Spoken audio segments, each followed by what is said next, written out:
Well, folks, I tell you what, we're here on time, and no sense in waiting for other folks that may or may not show up. So we're going to get started, and if they come in afterwards, we'll just graciously receive them into the fold, and we'll keep on going. As I anticipated Sunday night would happen sooner or later, I was so excited to get ready to tell the stories of Numbers. I jumped right on in, and I had to have Joe Jeffcoat remind me, hey, Pastor, we need to stop and have a word of prayer. So let us go to the Lord in prayer. Most wonderful and gracious Heavenly Father, again we have gathered in this holy space around this table, Lord, as your children, so hungry for the knowledge of who you are. God, one of the best ways to understand who you are, what your creation's about, and your story for all of creation is to be in your holy and mighty word. And God, we treasure this time that we have together to contemplate your word. We just ask this morning as we dig into it, as we hear the stories of old, that you would send the Holy Spirit among us. God, that you would quicken our hearts, Lord, that you would set a fire within us, a fire of hunger, and Lord, that you would send a spirit of discernment and wisdom among us so that we would not only hear those stories today, Lord, but we would understand them and understand our place within them. So God, we just continue to give you all the honor, all the glory, and all the praise. And we ask that everything we say and do here today brings you honor and glory. Amen. All right, so a quick recap of the story, of God's story up to this point, at least the story of Israel. God brought Israel up out of Egypt with a mighty hand, and he brought them across the desert, a short journey to the mountain of Sinai. They spent a little time camped out there at Sinai, a few months, while God gave Moses some instructions. Moses came down from Sinai, and so we find ourselves in the book of Numbers, and they started preparing themselves from the journey from Sinai over to the Promised Land, to Canaan, where they were going to go in and take the land. We saw where they made that journey. They got right there, right at the cusp of crossing the river and taking the land that was promised to them. And God says, hey, I want you to send 12 spies, one man from each of the tribes of Israel, go into the land, look at it, see if it's good land or not. Come back and give us a report. And of those 12 spies that went in, 10 come back and say, oh man, the land is so good over there. Man, this is good land and the produce is good. It's flowing with milk and honey, but oh, bad news, guys. They've got these people over there. They're big, they're mean, they're ugly, they're smelly, and we surely don't have a chance going up against them in battle. And only two men, Joshua and Caleb, come back and says, you're right, they're big, they're ugly, they're smelly, but we can defeat them because God is going with us. Well, the nation of Israel decided to listen to the 10, the pessimists, and in fact they were planning on overthrowing Moses and just going on back to Egypt because they thought things were so much better in Egypt. And so God, he wanted to wipe them all out. Moses says, God, you don't want to do that. God compromised and said, you know what, I'm not going to wipe them all out here, but we're not going to cross that river just yet. We're going to wander around for a few years till this entire generation dies off. In fact, there's only going to be 2 people, well 3, counting Moses, that will ever get to see the Promised Land. Joshua and Caleb, because they trusted in me, but the rest of them will die off before we get back here. And so last week we saw them wandering through the desert for, we call it the 40-year wandering, but it was actually about 38. And then we see them coming back to the plains of Moab, and that's where we're going to jump into the story today. We were on the plains of Moab. King Balak of Moab has summoned his prophet Balaam, who rode his donkey, we learned last week, beat his donkey with a stick. But he goes over there and he was supposed to proclaim a curse on the Israelites for the king of Moab, but he ended up blessing them. And then he gave them 4 messages of warning about standing up against God's people and how they would not have a chance. And so today we find ourselves in chapter 25. Well, we'll finish out, hopefully if we got time, finish out the book of Moses today. So in chapter 25, remember, when we meet the nation of Israel, they are not a special people. Abraham was not a special person. In fact, Jacob, who would become later on be named Israel by God, he was a trickster and a deceiver. I mean, he was somebody that you probably wouldn't want to emulate in your life. But because God chose Israel, They were a special people, and God wanted them set apart. In fact, he says, when you get ready to go into the land that I'm going to give you, he says, I don't want you to be like those people. You are to be set apart to be an example. In fact, when you go in there, you might want to drive everybody out. You might want to kill everybody there to where you're not tempted to be like them. So here we are on the plains of Moab. We're getting ready to go in there, and the Moabite women start to seduce the Israelite men.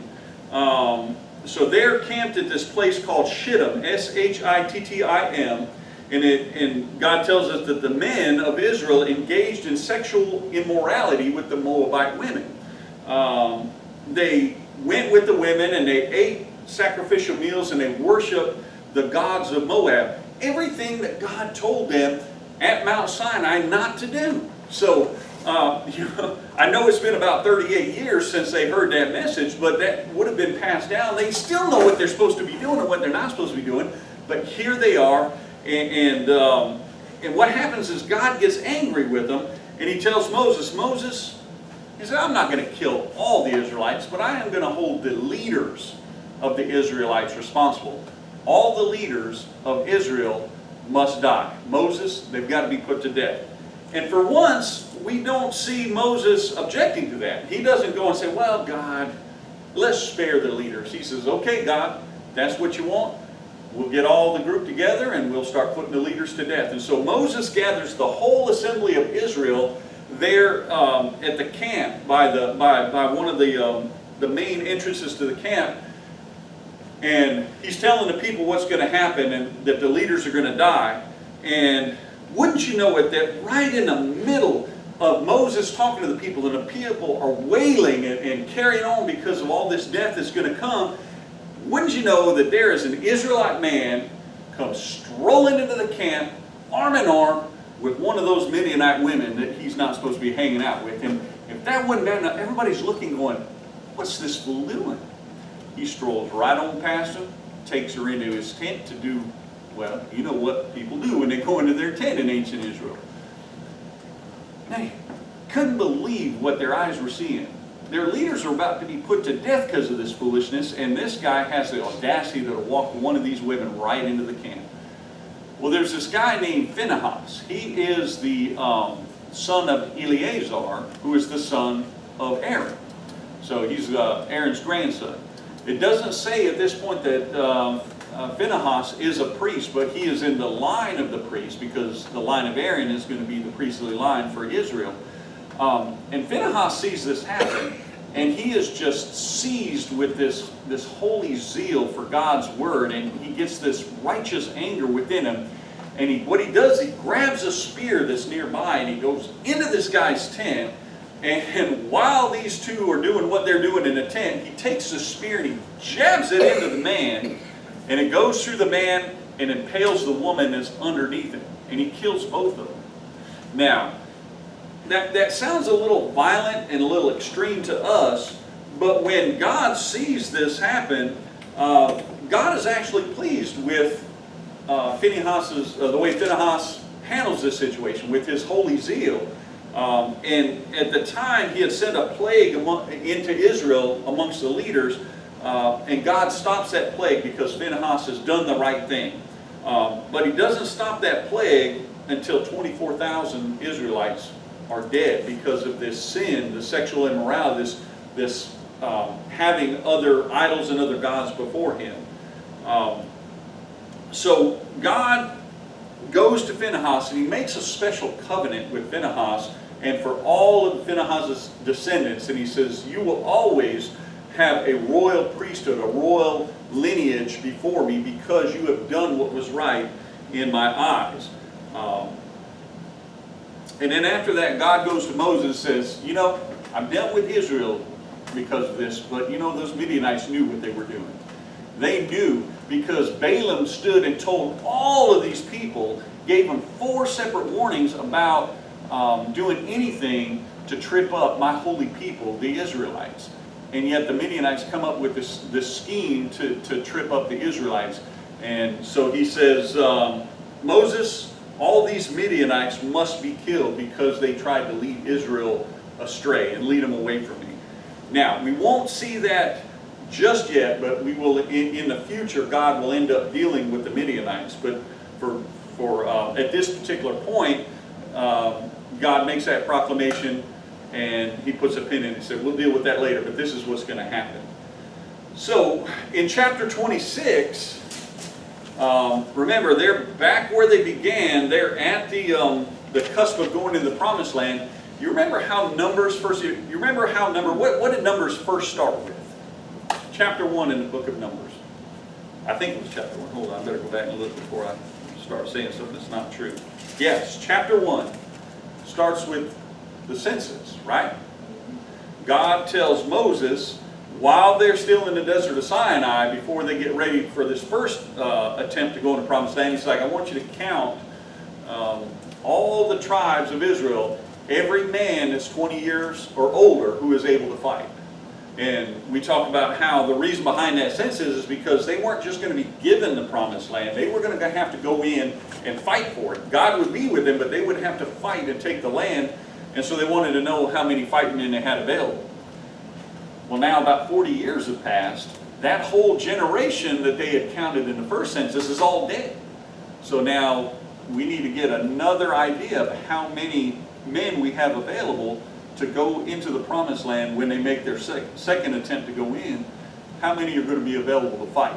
And so they make a census, and the total count of fighting men amongst the 12 tribes comes to just under 602,000. It was 601,730. Also, the tribe of Levi, which we learned in the first census, they weren't counted in the fighting men because they weren't going to actually do the fighting. Their job was to support the priests and do the work of God in the tabernacle. All those Levites have died. That whole generation of Levites have died, including Aaron. We saw Aaron and Miriam die in the wilderness. So we need to count the Levites again.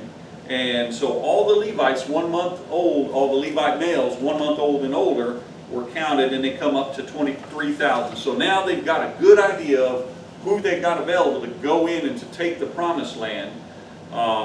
And then God takes a moment and He says, okay, now once we get into the Promised Land, we're going to break up the land. We're going to divide it up into chunks, right? We've got 12 tribes, so there'll be 12 different areas of the land. And I'll tell you about that later on, God says, about the borders of the land. But just know this, that once you get over there, each of the tribes of Israel is to be allotted a certain amount of land, and we'll cast lots for that. But they're to be given an allotment based on the size of each tribe, because the tribes weren't all equal in size. Some were bigger, some were smaller. So the bigger tribes obviously are going to get more land, more cities. The smaller tribes get less land. And then God reminds them and says, look, the Levites aren't going to get any land inheritance. He said, because they are my people, and that's their inheritance as being my people. So I guess you could say that the Levites seem like on the front end they're getting shortchanged in the deal, because they'll have no place to call their own as far as a huge chunk of land. But God's got something planned for them. And then the end of the chapter makes a special note that that this particular census included no one from the first census except for Joshua and Caleb. So every last one of the Israelites that refused to go into the Promised Land and take it the first time around are now dead, which fulfills God's promise that in order to save the Israelites, in order to turn His wrath away from them and kill them all like He was planning on doing, He said, we'll just wait until this generation dies off, and then we'll give it another shot. And so that's where we find ourselves now going into chapter 27. Kind of as a side note, God has just given these instructions that the land is going to be divided up. And one thing you got to remember, as crazy as it sounds, is in ancient Israel or in the ancient Near East, land was always, and inheritance and birthrights were always passed down through the male heirs. Females basically were without rights. I mean, there's just no easy way of putting it. Not necessarily in saying that was God's plan, it's just the way it was. That was the framework that things were done. And so there was this guy named Zelophehad. There we go. Just say it like you mean it. Doesn't matter if Close it's enough. right or wrong, people would just believe you. Zelophehad. He was, Zelophehad was from the tribe of Manasseh, but his particular clan, he was the leader of the clan, and he died in the wilderness. But here's the problem, he had no sons. And so the land inheritance that his particular clan from the tribe of Manasseh would have got had nobody to pass to because he had no male heirs. But he did have 5 daughters. But it wasn't necessarily the custom for girls to be able to inherit land through their family line. But they go to Moses and they say, Moses, you know, this just isn't right. Our father was a great man. Yes, you know, he was sinful like all of Israel, and he passed away in the desert because of his sins. But it's not right that his name should pass away and that there should be no land inheritance because he had no sons. He said, you know what? Why don't you ask God if we as his daughters can inherit that land? Now, I can imagine Moses going, like most good church folks, well, hold on now, we ain't never done it that way before. But being a true leader, he went to God and presented the petition to God. And God says, you know what, Moses, those girls are right. That is not right that their father's name should pass away just because he had no male heirs. You give them their share of their father's inheritance. And so they saw that was good. But then God uses that as an opportunity and say, you know what, this is probably not the only time this is going to come up. So God sets up a system to allow for inheritance in the future if a man dies with no male heirs. So if he has no sons, the first thing it would do is if he's got daughters, it would pass to the daughters. So if he doesn't have any children, then it'll pass on to, let's see, how does it go? Nearest relative? Nope. To his brothers, right. Oh, if he had no brothers. So it goes to his brothers. If he has no brothers, you give it to his father's brothers. And then if his father has no brothers, then give his inheritance to the nearest relative in his clan that he may possess it. So God kind of set up a system and said, okay, you know, we know this is not going to be perfect.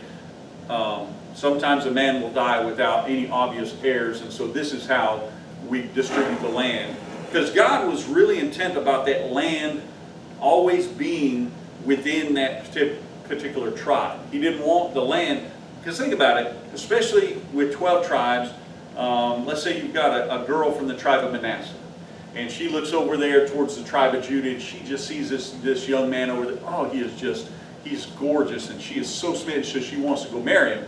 Well, when she marries that man from the tribe of Judah, even though she's from Manasseh, all of a sudden she marries, because the females follow the male lineage, she marries into that. Now she's a part of the tribe of Judah. If she has property, then that property then goes to Judah as well.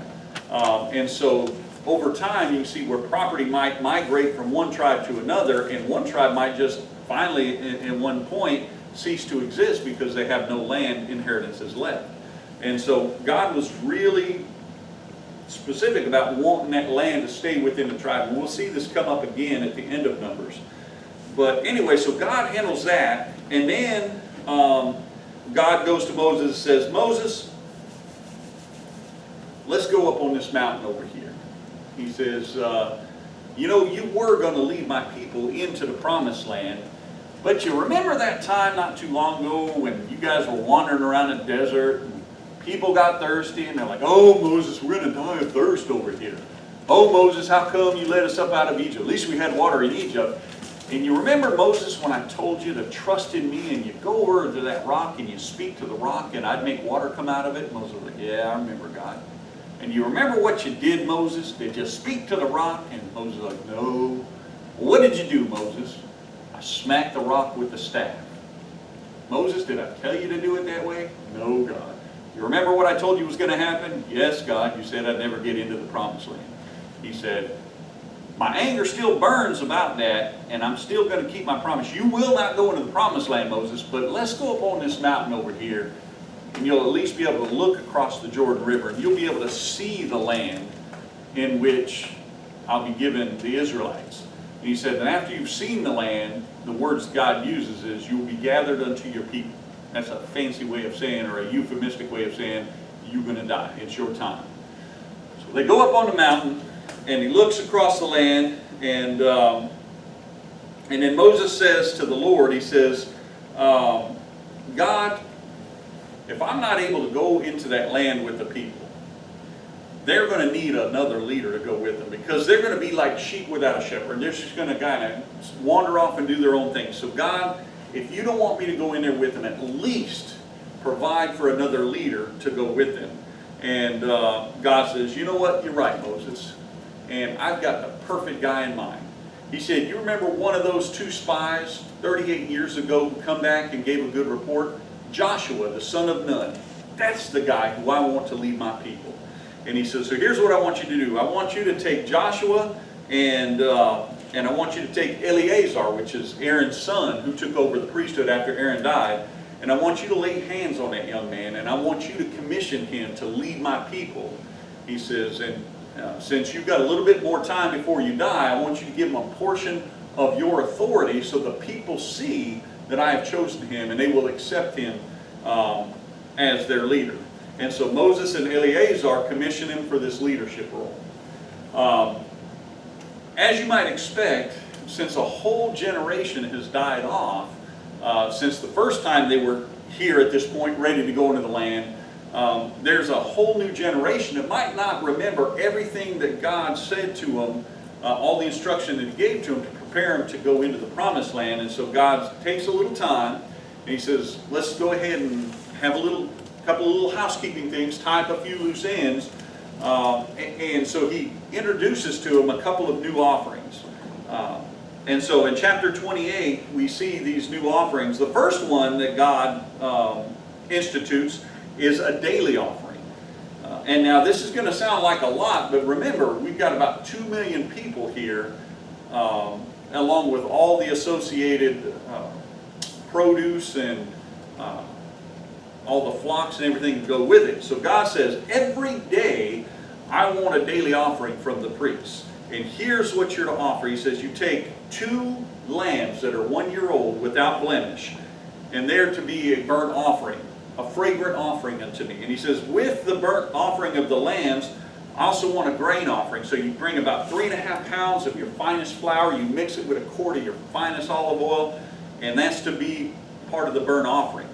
Now, I'm sure that God, as He consumes this burnt offering, this fragrant offering, of course, when we sit down to a meal, we want something good to drink to go with it. God says, I want a drink offering with this as well. He says, so every day when you present this burnt offering, you're also to present a quart of your finest fermented drink.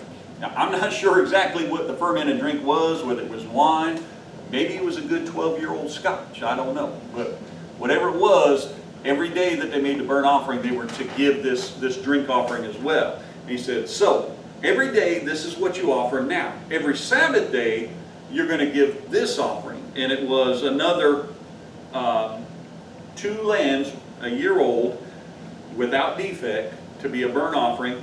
The grain offering from the daily offering, but it was to be doubled. So 7 pounds of flour, 2 quarts of oil mixed together, and double the drink offering from the daily offerings. He said, not only that, every month I want a special offering. It'll be on the new moon of every month.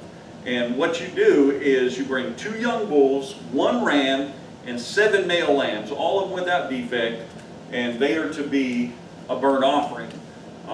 And for each animal, you also bring an associated grain offering and an associated drink offering with each of them.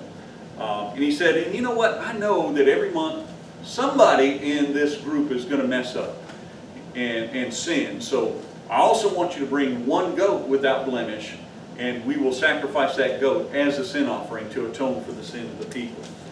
So these are the 3 new offerings, and then he goes to remind them of these other festivals and offerings that need to be taken care of on certain times. So the first thing he reminds them of is the Passover. You know, that special meal that they had in Egypt the night before they left. They were supposed to slaughter a lamb, eat the lamb and the unleavened bread, dip a branch in the blood and mark their doorposts with the blood. You remember why he had them mark the doorposts with the blood? Was that? Death wouldn't take the first one? Yes, he was sending the death angel to kill the firstborn of every living thing in Egypt, man or of humans and animals and everything. But if they marked their doorposts with that blood, then the angel of death would see that and pass over that house without killing any of the firstborn in that household. Therefore, it's called the Passover. And he had told them at the time that we were going to institute this as a yearly thing. And so he reminds them on the 14th day of the first month, the Lord's Passover is to be held. Then he reminds them of the the Passover. We first see it instituted in Exodus. It's mentioned again in Leviticus, and we'll see it again in Deuteronomy. Then he tells them about the Festival of Weeks. It marks the day of the first fruits. The first day you don't do any work, almost like the Sabbath day. It also has special offerings to the Lord, and we see that started in Leviticus. He tells them back in Leviticus when to do this, and we'll see it again in Deuteronomy. Then in chapter 29, the Festival of the Trumpets. It's a week-long festival. The first and the seventh day, don't do any work. It's a day of rest. And it also has special offerings, and God set that up back in Leviticus. Also chapter 29, the Day of Atonement. Day of Atonement was a special day that God instituted back in Leviticus. One day a year, on the 10th day of the 7th month, you fast, you don't do any work, and you present, first of all, the priest, who is just like any other person, they're sinful. They have to provide a sin offering to God for their own sin, to make themselves pure and holy, to be able to atone for the sin, or to sacrifice for the sin of the people. And so he reminds them of that, reminds them of the Festival of the Tabernacles, which happened 5 days after the Day of Atonement. They had another week-long festival.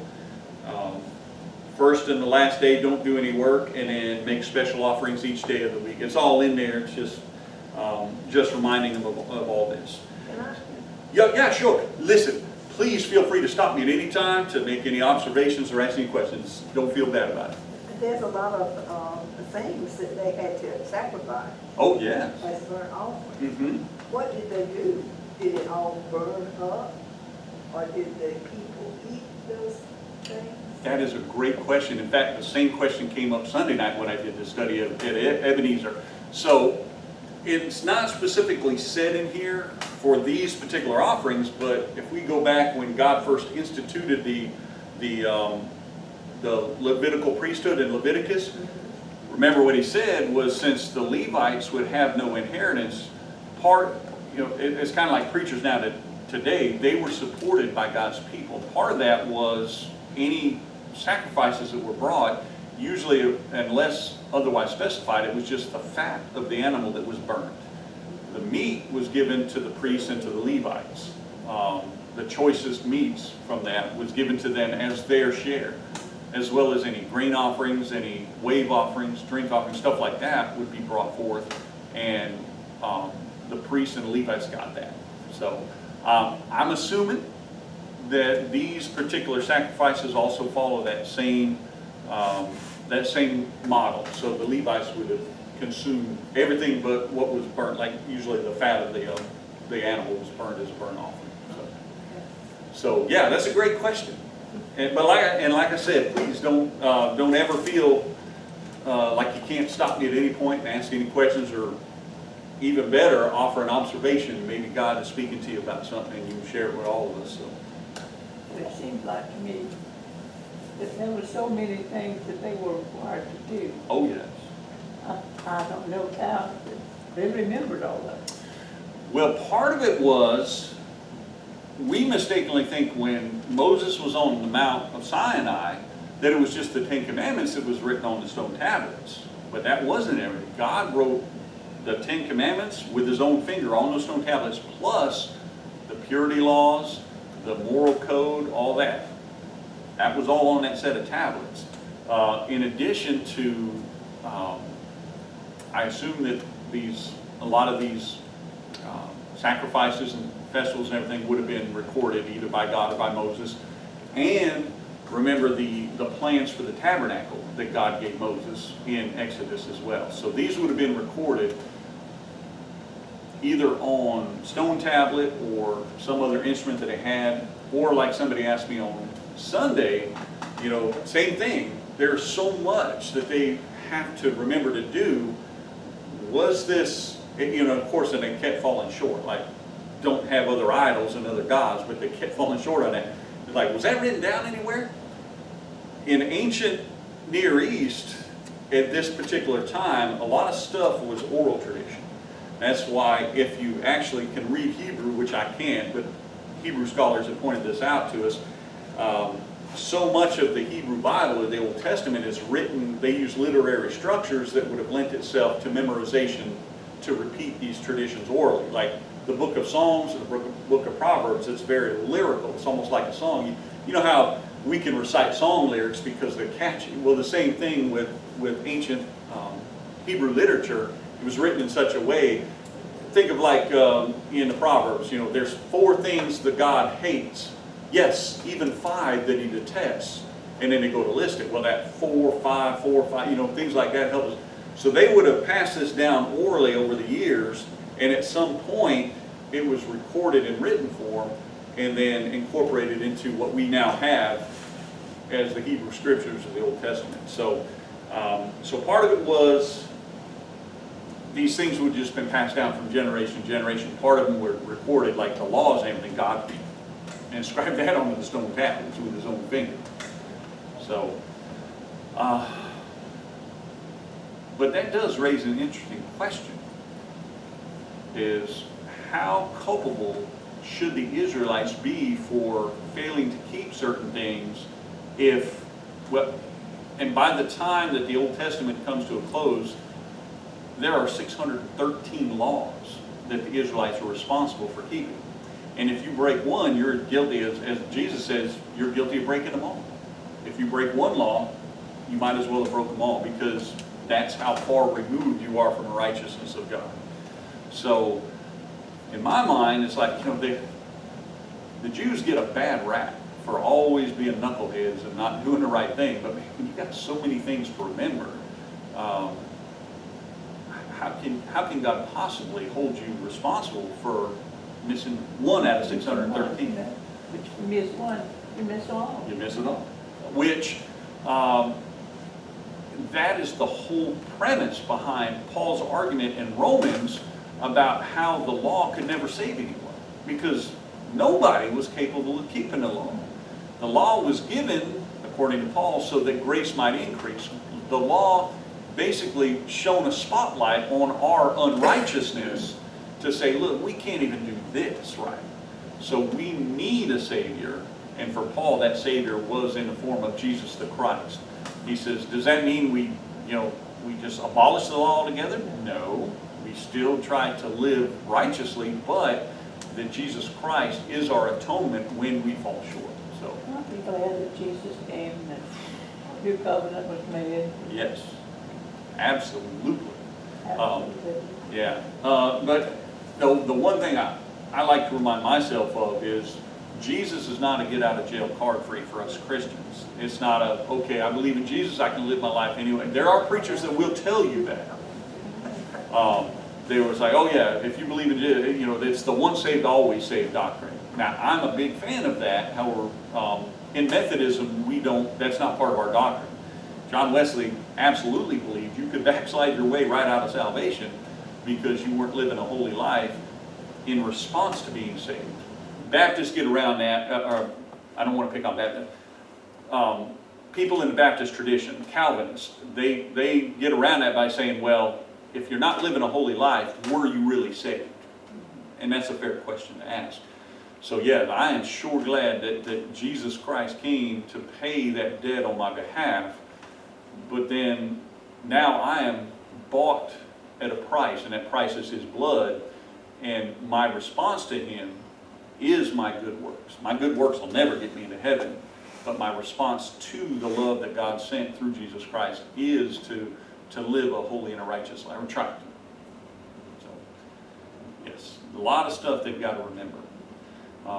Not only that, God's about to pile on some more. So in chapter 30, he talks about vows. I guess it seems kind of out of place to be talking about vows at this point in what they're about to go do, but evidently it was important enough for God to mention. So in chapter 30, he goes on a little dissertation about vows, and he says, if a man makes a vow to the Lord or takes an oath to obligate himself, he must not break his word, but must do everything he has said. Now, remember, Jesus talks about this later on in the New Testament. He says, don't take a vow. He said, don't make promises. He said, let your yes be yes and let your no be no. Don't swear on anything. He said, because when you do, you obligate yourself, and you might not be able to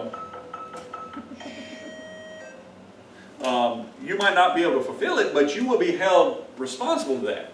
And so what God's saying is, if you make that vow, you've got to keep it.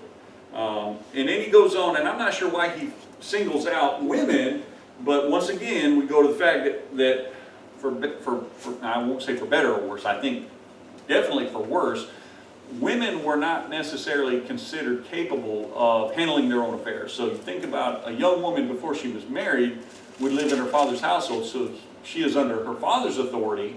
Once she gets married, then that authority transfers to her husband. So God says, now, if an unmarried woman makes a vow to the Lord, and her father knows about it and doesn't say anything, that vow will stand. But if she makes a vow, he hears it, feels like it's rash, and he forbids her to make that vow, then it's canceled, null and void. God won't hold her accountable for it. Likewise, once she gets married, same thing. If she makes a vow, her husband hears it, doesn't object to it, the vow stands. But if the husband objects to it, tells her she can't make that vow, nullified. The only thing is, if a woman is divorced or widowed, it seems like God makes it clear that she is responsible for it. She's under nobody's authority but God's at that point. She's able to make her own vows, but when she does, God will hold her accountable just as much as He When I will. was reading that, I was thinking, I didn't even realize there was divorced women in that day. Oh yeah, yeah. Yes. Yeah, Moses. God gave Moses the right to issue. It just didn't occur to me that there was. Yeah, I yeah. read that, and then this morning I thought, oh God. Look, there was divorce back then. But as we see when the Pharisees try to trap Jesus about divorce in the Gospels, and what does Jesus say? Jesus says, God gave that through Moses to you because you were a hard-hearted people and you couldn't do the right thing. And so He gave that to you. See, but here, I'm going to tell you that you're not supposed to get divorced. In fact, it's so detrimental to God's plan for the family unit that here's only a couple of things that I, as Jesus the Christ, can see where you should be able to get divorced. Your spouse is cheating on you, or they have alienated your affections, or in I don't think this is in the Gospels, but then again, I don't think Jesus was meant to be exclusionary, saying this is the only time. I think He was painting a bigger picture. Think about if your spouse is physically abusive to you. I really can't think that God would want you to stay in that situation if it's putting you in physical danger and there's no hope of reconciliation, rehabilitation for the spouse or reconciliation. But yeah, it never was meant to be a part of God's plan for husband and wife, because when you come together, you're one flesh. Well, when you divorce, what do? You rip that apart. And it causes very deep trauma. As anybody that's been through that, or I haven't been through divorce, but I've counseled a few people that have, and it is very traumatic for anybody that's been divorced. And so it's not in God's plan. But we don't often think about that in the Old Testament, do we? All right, so vows. Now, chapter 31. Remember what God told Moses a few chapters ago about them evil Midianites? God's like, now is the time, y'all. We need to wipe out the Midianites. And so God commands Israel to take vengeance on the Midianites. And so Moses says, you know what? We need to get an army up to handle those Midianites. He says, wonder how big this army needs. We don't need all to fight, man. He said, I tell you what, let's get 1,000 men from each tribe. So that's 12,000 men total. And I think that ought to be a good enough deal to be able to take down these Midianites. Remember old Phinehas, that young man that was seized with the zeal of the Lord, well, he's going to go out as the the priestly representative. And so he takes some things from the sanctuary, takes some trumpets with him. And so they go out. Now, it's not specifically said that Moses gave them instructions on who to kill and who to leave alive, but as we can see further on in the chapter, it's pretty clear that Moses gave them the instruction to kill everything, or to kill everybody, because the Israelites go out and they kill all the Midianite men, but they take as captive the women, the children, all the flocks, all the possessions of the Midianites. Those are the spoils of war. And they take all that, they burn all the Midianite towns. I mean, they just lay waste to everything that the Midianites have. And then they come back to Moses and the priest Eleazar and say, the deed is done, the job's done, we've got this. And Moses looks around and says, really? Now, they think that Moses and Eleazar are going to be happy about what they've done, and Moses looks like, did you not listen to a word I tell you? Like I said, it's not explicitly said up front where he told them, but we can infer that he did tell them. He says, why are these women still alive? Now, in our chivalrous society, we would never think of killing women or children in war, right? Men are legitimate targets today in war, but we wouldn't think it's like, man, kill women. Moses is like, hold on now, why are these women still alive? And I'm sure the guy's like, what are you talking about, Moses? He's like, wasn't the women the ones that seduced the men of Israel? Wasn't the women that were leading them astray and causing them to bow down to these other gods? They're the ones that caused all this mess, so why did you leave them alive? So Moses said, all right, okay, here's what you do. Take all the boys, kill them. I assume because they're going to grow up to be men and would represent a danger to Israel. He said, take all the women who have ever slept with a man and kill them. Any woman who has not slept with a man, you keep them as spoils of war. And then all this loot that they had, it needed to be purified as well as the people, because remember, God gave them impurity laws. If you touch a dead body, sorry, Miss Elaine, if you touch a dead body, your ceremony is unclean. So, you've got to go through a purification period. We talked about that, I believe, last week, where you mix the water and the ashes, and you have to sprinkle that in 7 days outside the tent. He says, so purify yourselves, purify all this loot, and then we're going to divide up the spoils of war. So the last part of chapter 31, God gives Moses instructions on how to divvy up the loot. So it's not just the 12,000 men that went and fought that's going to get all this loot. All the nation of Israel is going to benefit from it. So God said, here's how I want it divvied up. And then Moses makes sure that a share of that is set aside for God as a tribute for what God has done to them, for them. Chapter 32, we meet 2.5 tribes. The tribe of Reuben, the tribe of Gad, and half the tribe of Manasseh. They're sitting on the plains of Moab on the east side of the Jordan River, preparing to get ready to go across the river and to take the promised land. And they're looking around, they're like, you know what, we got us a lot of cows and sheep and camels and goats and all that. And this is some good land over here, good pasture land over here. And they go to Moses, Moses, we don't see any reason why we should have to cross the river and go fight and take that land. We got good land here. How about you let us just hang out on this side of the Jordan River and we'll just take this land as our inheritance. We don't even want anything on that side of the river. And Moses points out the flaw in their plan. There's 2 things that he finds an issue with. He said, number 1, 38 years ago, we were at this very spot and there were 10 people came back and convinced the entire Israelite people not to go across and take that land. And here we are, 38 years later, your fathers died in the desert for that sin, and now you're committing the same error. You're not wanting to go across that river and take what God has promised to you. What's wrong with you? And he said, besides that, if I give you the land on this side, why shouldn't you have to go and fight with your brothers on the other side to get their inheritance as well? You were part of the people of Israel. They're like, yeah, you're right. We still really do like this land, and it's nothing against God. We know that God will be with us when we can take that land. We just really like this land. But I'll tell you what, let us set up camp over here. We'll keep this land, build some towns, women and children stay behind. We'll go across the river and we will fight with you until the land has been won. And only when the land is won and when you tell us you no longer need us, will we cross back over the river and live over here. So Moses agrees, says, all right, sounds like a good plan, but just know you have to go with us and you have to fight until the bitter end.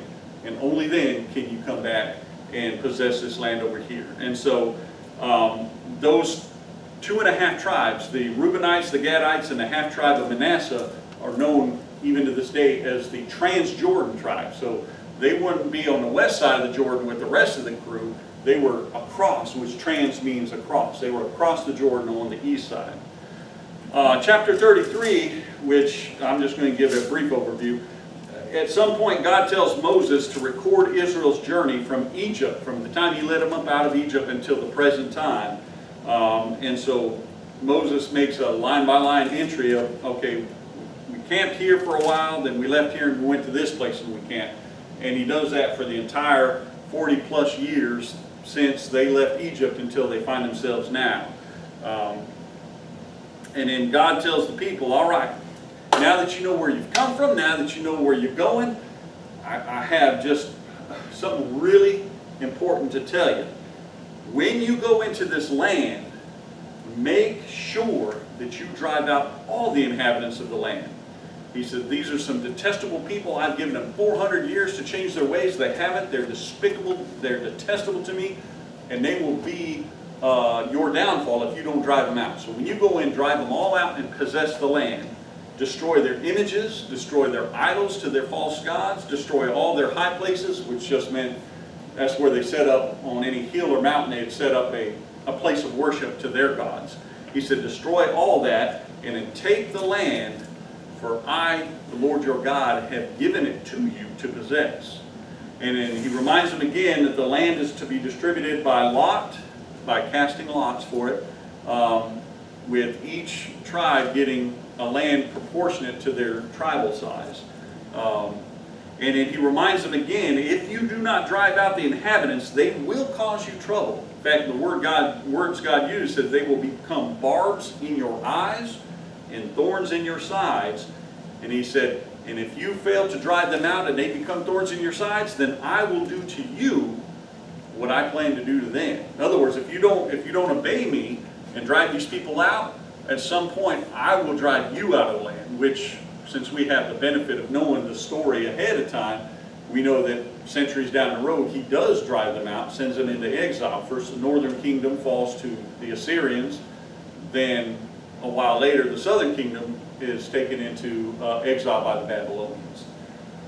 All right, in chapter 34, he sets out the boundaries, and I'm not going to, without a map to show you, basically he's like a surveyor. It says from this point to this point, to this point to this point, and he gives them the boundaries of Canaan, or the promised land, which he's given them. And he tells them this is to be divided between the 9.5 tribes that are going across, because the other 2.5 tribes are keeping their inheritance on this side. He says, Moses, remember, you're not going to be able to make that journey, so the priest Eleazar, as well as Joshua, the son of Nun, will assign the land to the tribes, but have them pick one representative from each of the 12 tribes to help them. So there's going to be 14 men that are going to kind of sit around the table. God will tell them which chunks of land where, and then they'll distribute it out. Chapter 35, real quick. Remember I told you the Levites are not going to get a land inheritance, but they still need somewhere to live, right? It's kind of like modern day pastors. Usually they, especially in the Methodist Church, we really don't have a place to live except at the generosity of the church, which usually provides us a parsonage, or if they don't have a parsonage, will give us money to find a place to live. The Levites were to be given certain towns within the land grant that each tribe would get. So they would have a special town that they could live in, as well as God said, here's how much pasture land on the outside of the town to set aside, and these towns will be for the Levites. And they would have been, like we talked about, supported by the offerings and the sacrifices that the people would have brought to the priest and the Levites to sacrifice. That's how they would have been, they would have found their subsistence. Now God says, look, I know that things are going to happen. And so 6 of those Levite towns need to be set aside as cities of refuge. And what a city of refuge was is, let's say, Miss Ellen, or Miss Elaine, I'm sorry.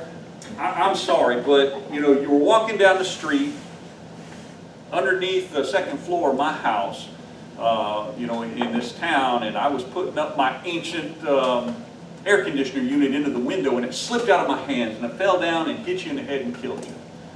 Purely an accident. I didn't mean to do it. But your sister Rose over there, well, she's got it in for me now. She claims the right to avenge your blood by killing me. And so, since I did this totally on accident, I'm going to take off running before Rose can get her shotgun and get after me. And I'm going to run to one of these cities of refuge. And God says, if somebody kills somebody accidentally, they can go to the city of refuge, and the relative who is trying to avenge that person's blood, once I'm inside that city, they can't touch me. And I can just stand at the gate and go, you can't get me. God says, now, if Richard had a beef against you, looked down, saw you walking on the sidewalk under his window, and says, I'm going to kill her, and I shove that ancient thing out the window and knock you in the head and kill you. Now that's premeditated murder. I'm not eligible to go in, even if I flee to a city of refuge. You can come in and demand blood for blood, right? But if it's an accident, you come in, you demand blood for blood. The priest there would say, no, this is a city of refuge. He is safe here. Now, the thing is for me to stay safe, I have to stay in that city. If I set foot out the city and Rose catches me out there, she can kill me dead, and there's no repercussions. God says you're not guilty of murder because I didn't do what I was supposed to and stay in that city. Now, how long do I have to stay in that city? Well, I have to stay in that city until the priest of that city dies. So let's say I accidentally kill Elaine, you chase me into the city, I go in there, you can't touch me. The priest dies 2 months later. Guess what? Now I can leave the city and you can't touch me. I can go back to my home and get back together with life. But what happens if I run to that city and that priest lives for 60 years? Well, for 60 years, my blood's on my own head. If I set foot out of that city, I have to stay in that city. So God sets this up as a way of tempering the passions of people. You know, the bloodlust that we feel sometimes when we feel like we've been wronged, especially if somebody has killed one of our family members. And so he sets forth some other rules for the city of refuge, but that's the important one right there, is that if you accidentally kill somebody, you can go there and you can be safe and know that you won't be killed in retaliation. Sounds like we need to have a few of those yet today. And then last but not least, chapter 36 is the end of the book of Numbers. Remember Zelophehad's daughters and how they come and well, I also told you that God is pretty insistent that this land is supposed to stay with the tribe of which it's going to be originally given to. Well, a couple of guys come, they're sitting there thinking like, wait a second, there's a flaw in this plan that God gave Moses. And so they come to Moses and they say, here's the problem. If they inherit their father's land, that land belongs to them until they marry, and then that land transfers to the husband. Well, what if they marry outside their tribe? Then that land will pass outside the tribe, and God doesn't want that, so what are we going to do about that? And so Moses talks to God about it, and God agrees and says, you know what, those leaders are right. He says, so we need to come up with a way where this won't be an issue. So basically what God comes up with is, you can inherit the land as a woman, but if you inherit land, you cannot marry outside of your tribe. And so Zelophehad's daughters had to agree to marry men from within their own tribe. And so what they ended up doing is they married their cousins on their father's side, so that land transferred to their husbands, but it stayed within that particular tribe. And so that kind of tidied up some loose ends with that. So that is the end of the book of Numbers. It ends with this verse says, these are the commands and regulations that the Lord gave Moses, through Moses, to the Israelites on the plains of Moab, by the Jordan across from the Jericho. So we close out this book with them just sitting there ready. They're sitting on go. God's just a few last things. All right, guys, let me remind you of these things. We're getting ready to go in here. And so next week we'll jump into the book of Deuteronomy. Now, if you're looking in Deuteronomy to go right in the Promised Land, you're going to be disappointed because Deuteronomy is, the entire book is about Moses recounting to a brand new generation all the things that God had him tell to the old generation. So it's still about preparation. Man, is it such a good book. It's got some great stories in it, and it really pumps up the Israelites, gets them ready. And then after Deuteronomy, we'll get into the book of Joshua, and that's when the fireworks really start. That's when the action really comes, and this ship will pick up some steam, and we'll start moving forward. But so next week we'll get into Deuteronomy. The word Deuteronomy means in Latin, it means second law. Deutero is second, nomi is law. So it's the second time that God gives the Israelites the law, which is one of the reasons why the Ten Commandments can be found in two places in the Bible. It can be found in Exodus. That's the first time that God gave it to the Israelites. And it's also found in Deuteronomy chapter 5, because God is reminding them again, giving it to them again for a brand new generation, so that they can go into the land and do what they're supposed to do and be holy in God's eyes. All right, well, that's all I got. The 12 o'clock hour is upon us, but before we go, is there any insights or questions or concerns about what we covered today? I think it's a pretty good story. I mean, I feel like I'm almost there with the Israelites. I mean, I'm right there at the jar. I want to go. Let's go do this thing. And God's like, hold on. I got to tell you a few things. Like, oh yeah, we'll deal with that later. And he's like, no, let's deal with it now. But I'm ready to get across that river and start conquering that land and getting some of that promise that the Israelites have been promised for. You remember how many years it's been since God promised that land to Abraham? 400 years. 400 years. And finally, we're right here on the brink of that promise coming to fulfillment. I'm excited for the Israelites. There's been so many generations since then. 400 years, 400 years. Man, it's going to be an exciting time. I can't wait to get across that river. We're going to see some great things happen.